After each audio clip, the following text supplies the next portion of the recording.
CPSC বগুড়ার RAB 12-এর দুটি পৃথক অভিযানে নওগাঁ জেলার রানীনগর থানার চুরি মামলার তদন্তে প্রাপ্ত ৩ জন আসামি গ্রেপ্তার এবং চুরি কাজে ব্যবহৃত একটি ট্রাক ও ৫টি গরু উদ্ধার।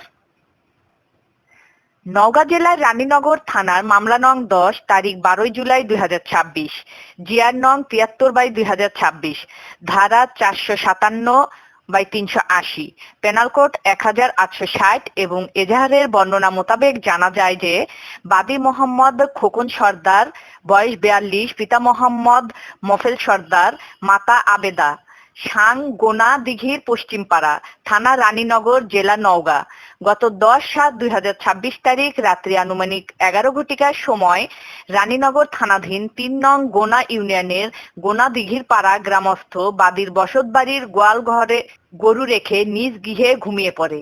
রাত্রি আনুমানিক ৩ ঘটিকার সময় উক্ত গোয়াল ঘরের দরজার তালা ভাঙা দেখে গোয়াল ঘরে প্রবেশ করে দেখে গরু নাই।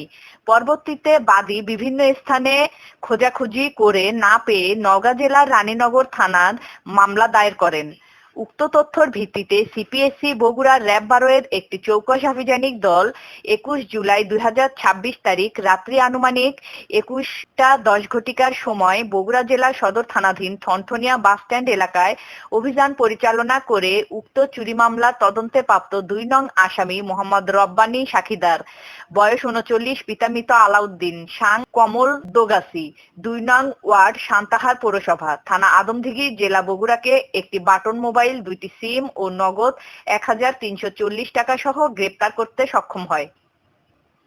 এবং আরেকটি পৃথক অভিযানে সিপিএসসি বগুড়া র্যাব ১২ এবং সিপিএসসি ২ নাটোর র্যাব ৫-এর সাথে যৌথ আভিযানিক দল অদ্য ২২ জুলাই ২০২৬ তারিখ রাত্রি আনুমানিক ৩টা ৩০ ঘটিকার সময় নাটোর জেলার সিংড়া থানাধীন ৯ নং তাজপুর গ্রামে অভিযান পরিচালনা করে উক্ত মামলার তদন্তে প্রাপ্ত আসামি শ্রী সুজিত হালদার, বয়স ৪০, পিতা শ্রী পতিত হালদার, সাং তাজপুর, থানা সিংড়া, জেলা নাটোর, শ্রী সুজন চন্দ্র হালদার, বয়স ২৩, পিতা সুমেন হালদার, সাং বারাইহাটি, থানা সিংড়া, জেলা নাটোর দ্বয়কে গ্রেপ্তার করতে সক্ষম হয় এবং চুরির কাজে ব্যবহৃত একটি ট্রাক সহ ৫টি গরু উদ্ধার করা হয়।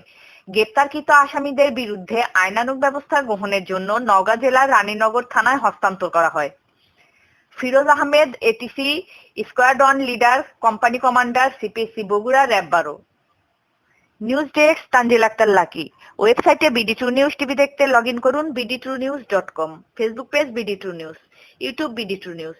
এতক্ষণ বিডি2 নিউজের সাথে থাকার জন্য আপনাদের সবাইকে ধন্যবাদ।